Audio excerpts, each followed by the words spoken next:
Hello guys, and welcome back to Let's Build a Desert City, Episode 6, The Royal Castle. Once this build is completed, we will officially be halfway done with our Desert City project, which is amazing. Today's build is going to be the castle. That means it's going to be a very large build. So with that being said then, sit down, get comfortable, let's get right into the build. So we're starting off over here near the Republic Hall, and I want the castle to sit atop a hill.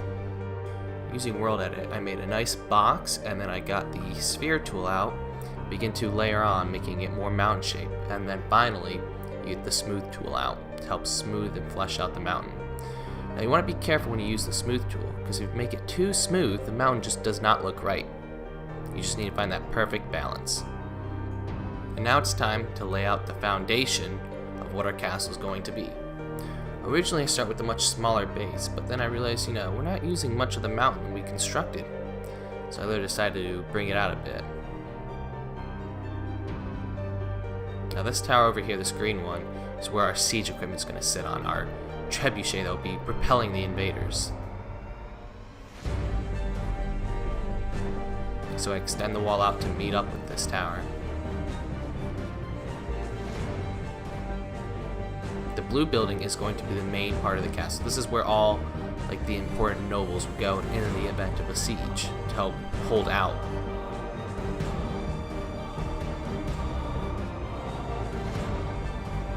And with the foundation outline, I begin to fill in using sandstone.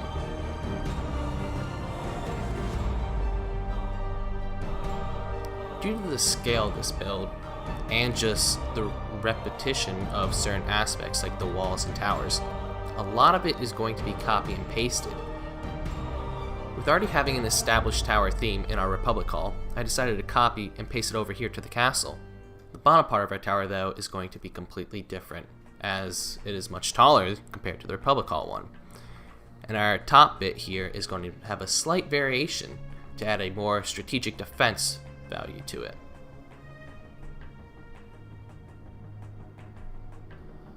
And then already having that curved roof, I decided to copy and paste it over here, keeping with our theme. And then it was time to copy and paste that tower all over our castle. Now, when taking into consider what type of design I'm going to do for this bottom bit, I have to keep in mind that it has to look like it's still the same tower. So I have to repeat things from the middle part, but add some variation so it just doesn't look the same. So I make a large triangular window, and then I come in with the fences for a nice effect, which later incorporate the glowstone for our lighting. And the base of the tower had a protruding tier effect with stairs and sandstone to help solidify that the base is indeed wider than the peak. And I decided our castle is a little barren, there's not enough buildings in it, so I come in with the purple wool to help outline a couple more towers that we're going to have. And then it's time to move on to our wall design. The wall is going to be a two-tiered wall, with the bottom part having pillars and the top part being a lot more simplistic version of the pillar effect on the bottom. Carving into our wall to make room for our pillars. Now, if you've been paying attention to the pillars that we've been doing throughout all our builds, they are the same pillar, but with slight variations as to the location of the fences and the top part on whether it has that sandwich effect or not. But this wall is going to have 4 columns in here, and the back is going to have to be detailed a bit.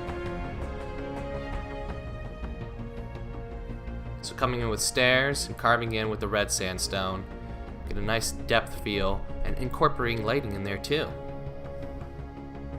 So while carving in is a great way to add depth, you see I also have stairs there over the carved in parts to help, break it up. Now it's time for our second tier of wall. First off, adding the crenellations to where our archers and soldiers can hide behind to dodge arrow fire.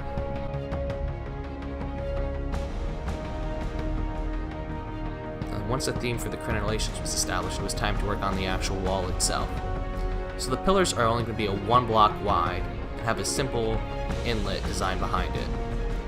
and I decided to alternate having a full pillar and half pillar, and the half pillars incorporating a torch to help light up the place. And then it's time to move on to the front gate. As you can see to the left bit though, that wall has already been completed because I just took the design that we had there, copy and pasted it all along our wall.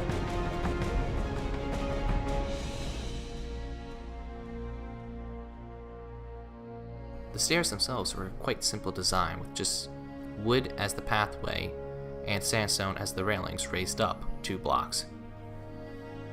This is done to make sure nobody falls off the stairs while taking them. I've seen enough Lord of the Rings. I know the dwarves don't use their railings. Shame on them. And coming with our pillar effect to help support our staircase. Now I know physics and gravity does not exist in Minecraft, but I want the build to be somewhat realistic.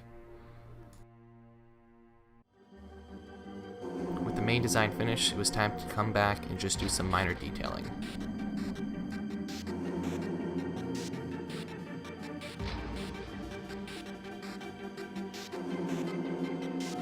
And then with the staircase completed, it was time to move on to the main gate. Now this is where everybody's going to enter through the castle. So it has to be big, it has to be grand, and it has to be strategic. First though, we got to do some detailing. Carving in the rectangle and then putting stairs in the corners is a nice diamond effect I really like, and then putting the red sandstone behind it, of course. And then for the main gate, we're adding the same triangular window effect we have here with the redstone in the center, and then in between those 2 redstone is where our gate's going to go. It's going to be made of wood though, because sandstone and red sandstone gate just does not look right.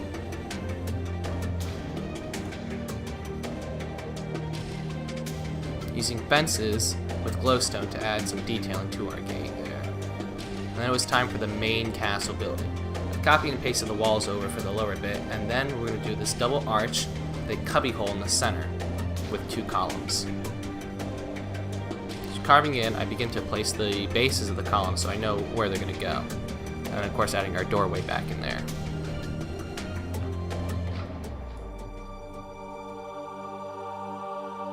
The pillars here are a bit shorter, so they look a little wonky, but add some nice differentiation to the build. And then I'm trying to come in on the edges of this square cubbyhole to make it look less boxy. I carved in a bit, add some stairs. It was a hard thing to do, and ultimately it still looks like a square, but that's okay. And these 2 triangular windows are going to go all the way through the building, so you'll be able to look through the window and see the other part of the castle. Top left and right of the triangular shaped windows were a little barren, so using stairs, fence posts, and glowstone I added some detailing, and it provided a light source. Now it's time for the side of our building. This is going to have a extension coming out that looks sort of like a balcony, but it's going to be a fortification, of course. The sandwich effect with the fence posts in the center is a nice way to bring out that balcony even further. Carving in with the usual theme of sandstone and stairs, and coming in with the fence posts and the glowstone for the lighting. And the corner bits of the fortification on the top were brought down a block to help break up the uniformity. And then continuing the walls over onto this side.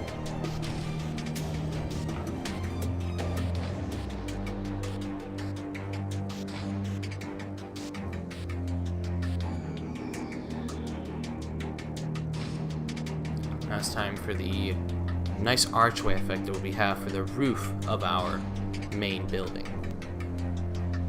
Once again, this is going to be the most grandest window in the castle. Because it's so high up, we can afford to use glass and justify it a bit, because this is not necessarily a strategic window, this is just for looks, to help make the castle look more grand. We are, however, keeping a solid pillar in the center, as it's a nice design. And then adding stairs to help make the pyramid look a little more detailed, and the corner bits we're carving in and raising red sandstone out of it for an inverse effect. The center part of the main building is going to be a round tower. So coming in with the Minecraft circles diagram, getting a nice perfect circle, and then we're going to build that up. And the roof is going to be supported by columns, much like in our lighthouse build. And the theme of the roof itself is going to be the onion shape that we have in our Republic Hall. Peak roofs needed to be filled out with stairs, so I came in, did that, and connected it to our tower.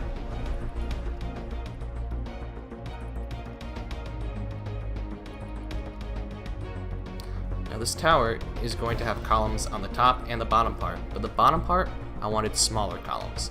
So I went with a sort of pseudo effect by carving into the tower to make it seem like those were columns, while in reality they weren't.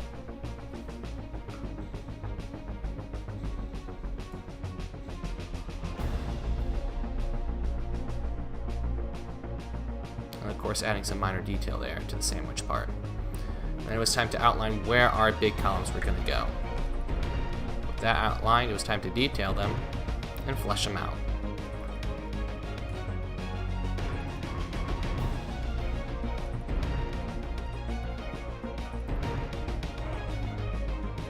And then it was time for the roof.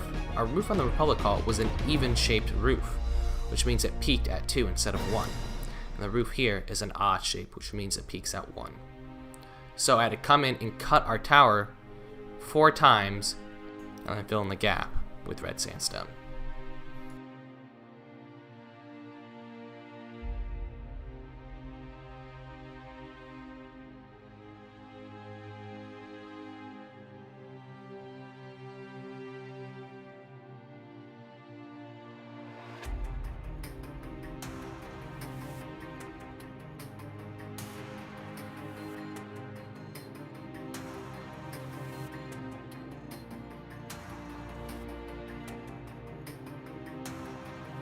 The center of our tower needed some lighting, so using wooden fence posts added a rope effect and then attached glowstone to it. And with that, our main building is complete, and it's time to come over to the smallest of the towers. Repeating the theme that we had on the lower part of our main outside towers, that sort of one block column effect, but instead of coming out, it is now going into the building. And then resting up atop it is our triangular window. Now I didn't want the top to be so square, so I carved in a bit with the stairs.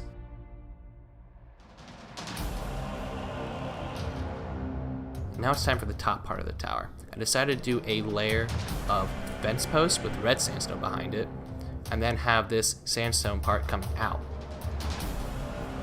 with the stairs, of course. And then I wanted the roof not to be the same onion-shaped roof that we've had. I wanted a traditional medieval triangular peaked roof. That means once again I had to convert the roof to a square base so our triangular roof looked in place. And of course coming with stairs to help break it up so the top part didn't look so flat. It was time to add some minor details and some lighting effects, and breaking up the corners a bit with those crowned corners. Moving on to the final tower. The base is going to be supported by these nice columns that we've had throughout the castle. And I just want to stick with the theme that this whole castle, the bottom part of it, is supported by these grand columns.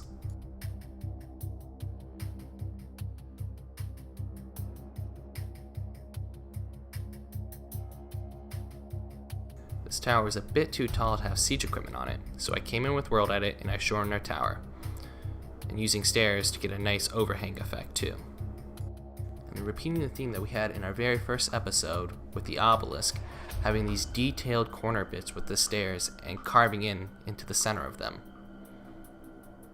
This is a great detail effect, and I loved it on this short, bulky tower. This short tower is going to repeat the theme of this balcony effect, with the fences and the red sandstone behind them. And then I came in with the red sandstone, crowning it a block out to add depth to it.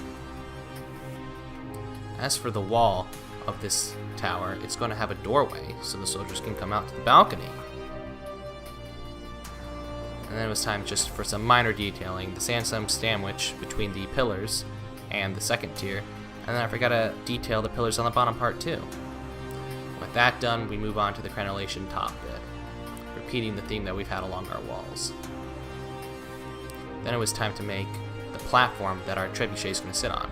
It's going to be a rotating platform, so I decided to go with a circular pattern.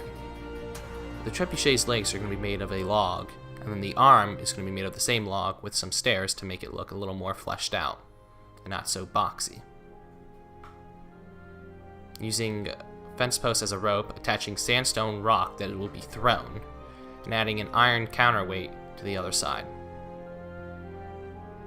And just adding some sandstone to add support features and not make it so boring. And finally, the spiderweb as the net for which the rock sits in. And with that, our castle is complete. This definitely was the largest build in the city, as you can tell by the video duration. As we pass by our trebuchet, you can see all the towers. I think we're going to have to move the obelisk, probably closer to the docks or maybe even to the warlock chamber. And there's the main gate, the front of the castle. I'm glad we built the castle upon a hill, as it adds just to the grandness of the keep. If you've liked this build, please subscribe, like, share, favorite. I'll see you guys next time. Bye then.